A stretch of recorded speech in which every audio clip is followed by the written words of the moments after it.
नमस्कार। गुरुजी प्रणाम। गुरुजी मुझे लंबी साधना कैसे करनी चाहिए, इसके लिए मुझे क्या खाना चाहिए, क्या पीना चाहिए, ये बताने की मुझे अनुकंपा करें। लक्ष्य जी का प्रश्न है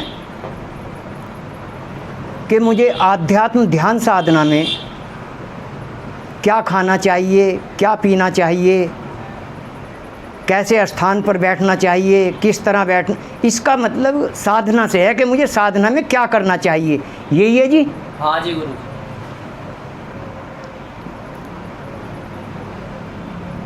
आध्यात्म ध्यान साधना में वैसे तो बहुत बातें हैं, पर सर्वप्रथम अनिवार्य है आहार। स्थान का भी महत्व होता है। स्थान तो मिला साधक को, आहार अच्छा नहीं है तो साधना नहीं बन पाएगी। तो सर्वप्रथम आहार, आहार में क्या लेना है। साधक को आहार में जिस खाद्य पदार्थ के अंदर वायु ना हो, वायु का मतलब है कि जो जैसे मान लिया थोड़ी सी देर के लिए मान लो चावल खाए तो चावल वायु होते हैं, कड़ी खाई वायु होती है, गोभी खाई वायु होती है, और इनसे क्या होता है, और अनेक चीज़ हैं वायु की, मैंने तो थोड़ा बताया। तो इनसे क्या होता है, शरीर में दर्द होने लगता है, यहाँ घुटनों में, यहाँ जगह जगह दर्द होने लगता है। जब दर्द होने लगता है तो साधक बैठ नहीं सकता। और आपका प्रश्न है कि मैं लंबी साधना कैसे करूं? जी गुरु जी। तो ये चीज़ें नहीं खानी बेटा। यदि ये खाएंगे आप वायु की चीज़ें तो फिर आप अधिक देर तक साधना नहीं कर सकते। अब उसमें आसन जैसे कंबल होता है, कंबल की 8 तह बना लो, ऐसे मोड़ के 8 तह हो गई, उसे बिछा लो। आसन को पूरब की तरफ को मुंह करो और आसन के ऊपर, कंबल के ऊपर एक सूती कपड़ा भी लगाओ, सूती कपड़ा बिछा लो उसके ऊपर, और पूरब की मुंह तरफ को मुंह करके और उल्टा हाथ नीचे सीधा ऊपर करके, ब्रह्मजली मुद्रा है, इसमें बैठ जाओ। कमर सीधी, गर्दन सीधी, आंखें बंद, मुंह बंद। और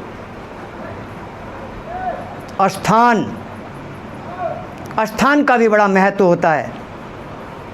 यदि स्थान श्रेष्ठ नहीं है तो साधना नहीं बन पाएगी। अब श्रेष्ठ क्या,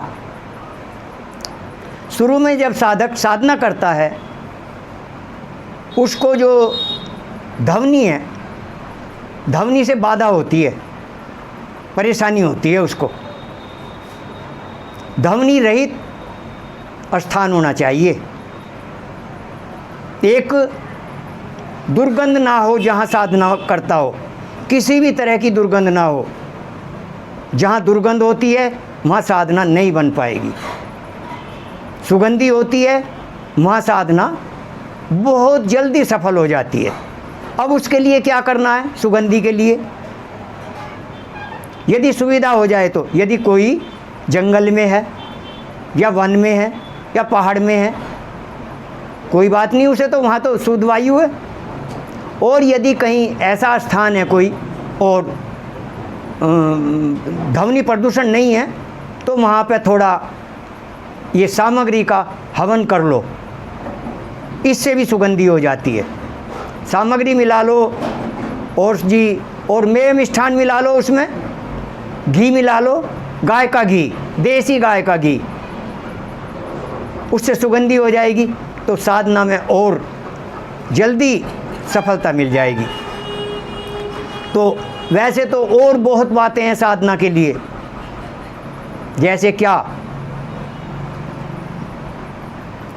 यदि फूल लगे हुए हैं, फूल जैसे गुलाब है, गेंदा है, एक हार श्रृंगार होता है, एक रात की रानी होती है, एक और अनेक फूल होते हैं सुगंधी वाले, तो उनको, और एक तुलसा, और यदि पीपल हो तो सर्वश्रेष्ठ है। पीपल 24 घंटे ऑक्सीजन देता है, तो पीपल के नीचे बैठकर साधना करनी चाहिए। महात्मा बुद्ध पीपल के नीचे साधना की, जिस दिन साधना की उसी दिन उनको बुद्धत्व प्राप्त हुआ। जैसे ही बैठे हुए आसन लगा के कि मैं जब ही उठूँगा जब मुझे बुद्धत्व प्राप्त हो जाएगा, तो पीपल के नीचे बैठे और उसी दिन उनको बुद्धत्व प्राप्त हो गया।